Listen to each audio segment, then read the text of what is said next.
All right, so for the last part of this section, we're going to work on some applied problems. And we'll start with this one, which relates to principal and interest. If you have $3,000 at 4.8% interest, continuously compounded, how long before it doubles? Well, the formula for continuously compounded interest looks like this. A sub 0, that's your initial amount. I think on our previous handout, I probably wrote it as a P. R is your interest rate. So let's write down a few of these things.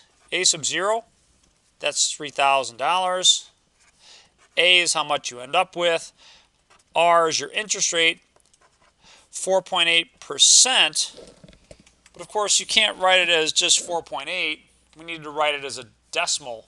What's 4.8% as a decimal? Good, 0.48. And last but not least is time. Now this is what we're trying to solve for. So I need to be able to fill in something else here. I need an expression or something for A, which is how much you're going to end up with. Can anyone suggest what we're going to end up with for A?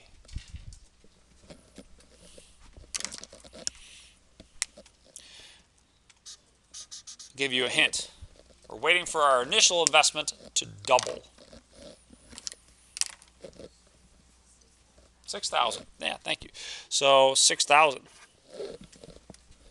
Yeah, so let's fill things in. We're going to get 6,000 equals 3,000 e to the 0.048 t.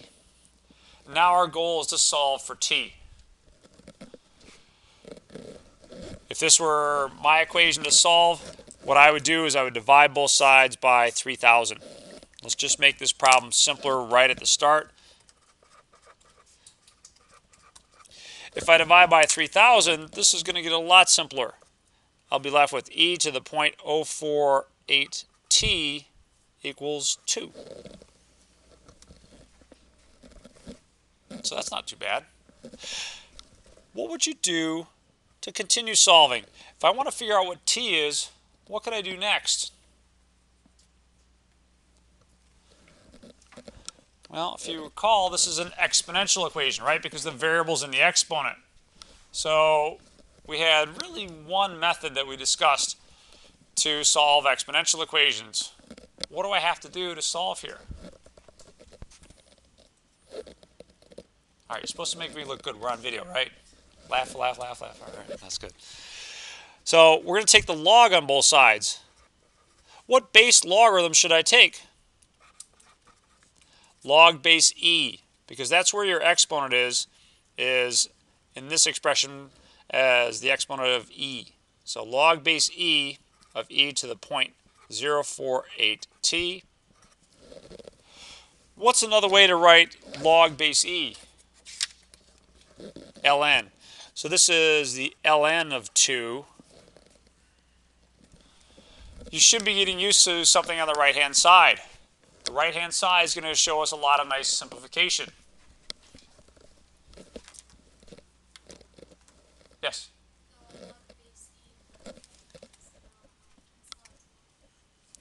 This whole thing cancels, and what you're left with is the exponent.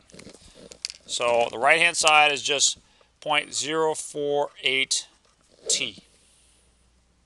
Okay.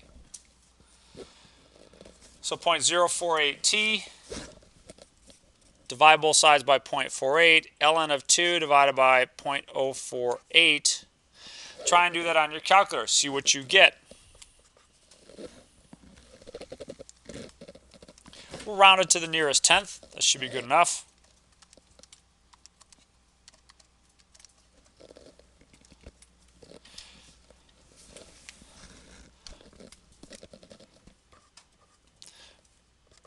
What are you getting approximately?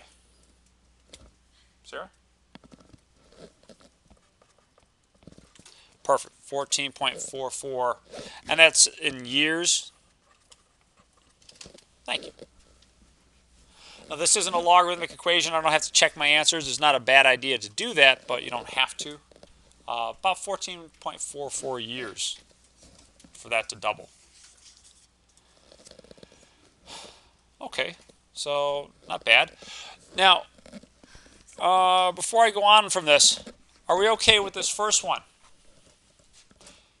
Did it really matter what I started out with? I started out with 3,000 and ended up with 6. Could I have started out with 4,000 and ended up with 8,000? Or 5 and 10? Take a look at what happened in this first step. I divided both sides by 3,000 and I ended up with, 2 here. That's what mattered. So what can happen is you can do these types of problems in general. So let's take a look at them in general. In general, a sub 0, a, r, and t. If I didn't tell you how much we started out with, if I just said, you know what, I want it to double, then I don't know what a sub 0 is, but I know what the final amount is, and that's 2 times a sub 0. Double what you started with. Now we don't have either one, but it doesn't matter. R was 0.048 and t was unknown. If I plug that into my equation, it looks like this. 2 times a sub 0 equals a sub 0 e to the 0.048 t. So, yeah, all right, I don't know what I started out with. But the point of this is that it really doesn't matter. Because if you just divide out the a sub 0, we're left with the equation that we solved just a minute ago. 2 equals e to the 0.048 t. And then you can solve. So you end up with ln of 2 divided by 0.048 equals t. In fact, if you make this a little bit more general, you can solve for what's called doubling time. And the doubling time, the time it takes an investment to double what it started out as, is given with this formula. T equals the ln of 2 divided by the interest rate. That's how long it takes something to double. If you ever get into investing, and I would imagine and hope you would and should, because you want to invest for retirement, unless you think that Social Security is going to be there for you. I don't know. Your call on that one. But they have this what's called a rule of 72.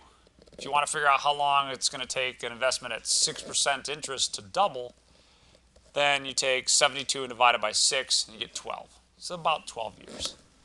And the reason that works is because it's a decent approximation to the ln of 2.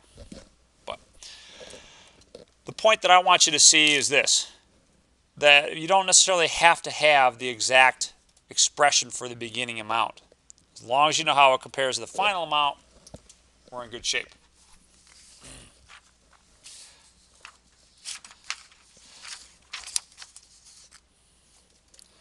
Let's see that for another problem. And this one's actually kind of inspired by something I heard on the radio the other day.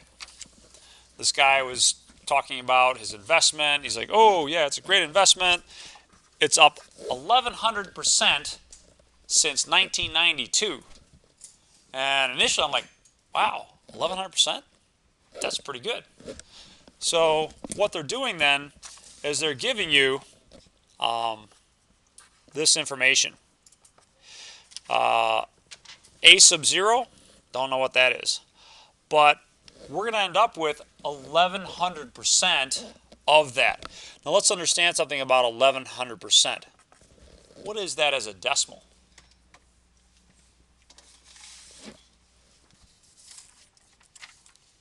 If you remove the percentage and turn this to decimal, how far do I got to move the decimal? I got to move it 2 places. To the right or to the left? To the left. So that's really 11.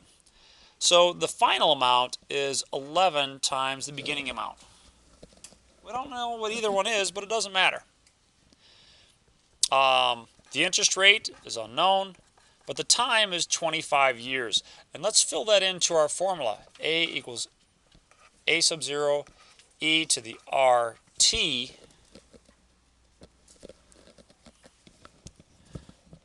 So 11 times what I started with, that's going to go in here.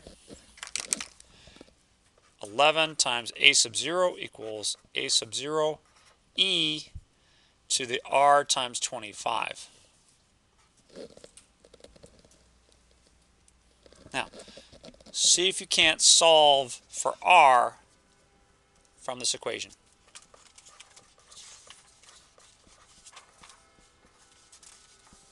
Try and solve for r.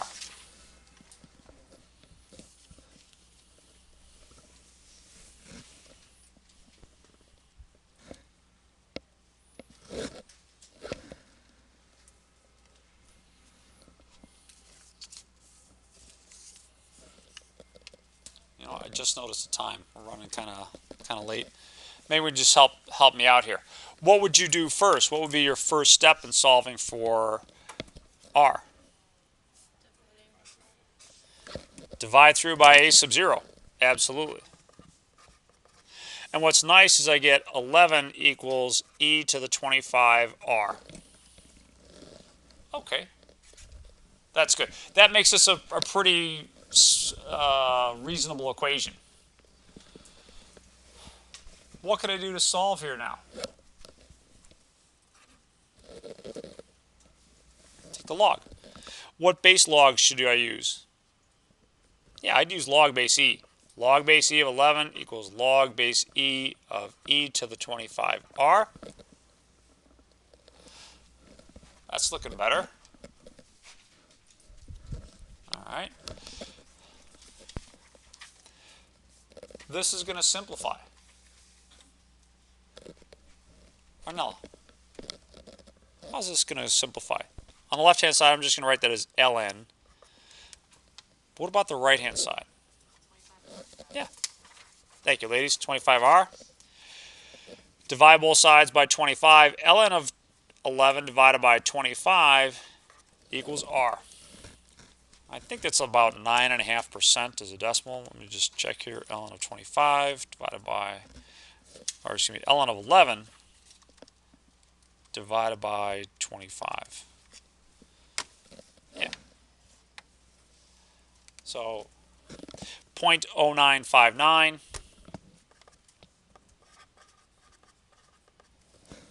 dot dot dot dot, and as a decimal, about 9.59% for R, which isn't bad, especially considering that, you know, there's a few hiccups in the economy and the stock market in the late 90s and then mid 2000s.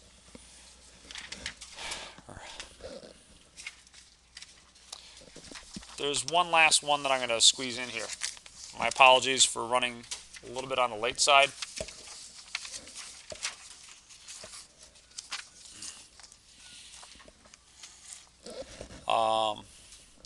It's for carbon 14. That's going to be one of the examples from the book. Now, with respect to carbon 14, I do not expect you to be some kind of molecular scientist or physicist and know everything. I'll give you the formula that you need and the numbers that you need. And the formula that you need is this. A equals a sub 0 e to the negative 0.000121 t.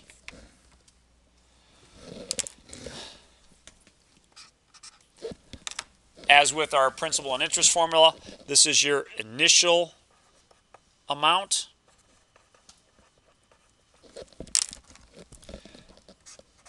That's the time.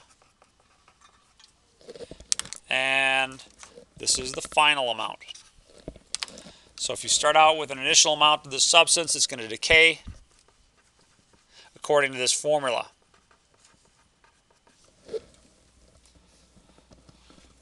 Now, if you can get past the one trick in this problem, it's really not much different or difficult than some of the other problems that we've solved in this section. But let me show you the problem here. It's problem number 104. No, problem number 108. I lied. It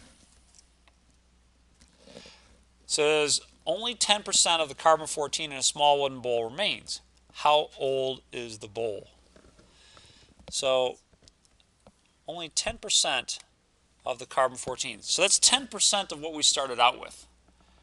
That's your final amount. And that's the clue in this. Because of the three variables that I have here that I'm pointing to, I've got A sub 0, and T. I'm trying to solve for T. I don't exactly know what A sub 0 is, but I know that the final amount is 10% of that initial amount.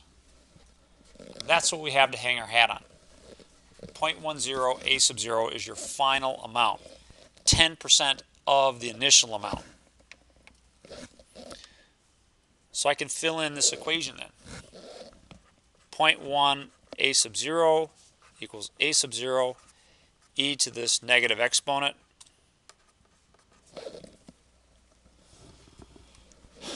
But it's this little step here that you need to be careful and need to get. It's not 0.10, it's 0.10 times A sub 0. So that these two things will cancel when you divide both sides by A sub 0.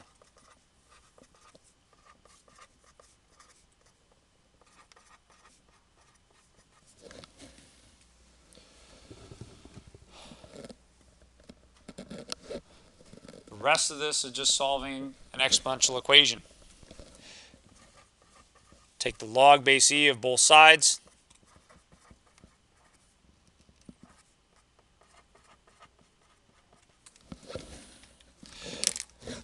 On the left-hand side, I'll write this as ln of 0.10. On the right-hand side, I get a lot of nice cancellation. Then I can finish solving by dividing by that negative coefficient. ln of 0.10 divided by negative 0.000121. I'm guessing that's going to be upwards of 18 or 19,000.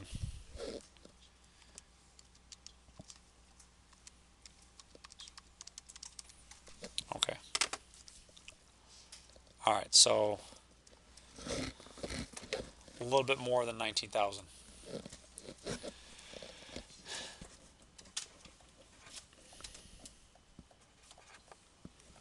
So about 19,000 years old.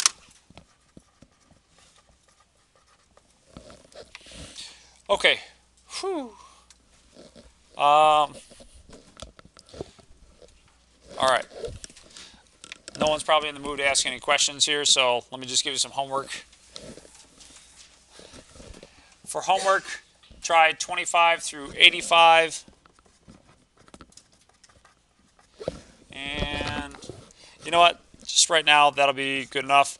I'll give you some applied problems later. See ya!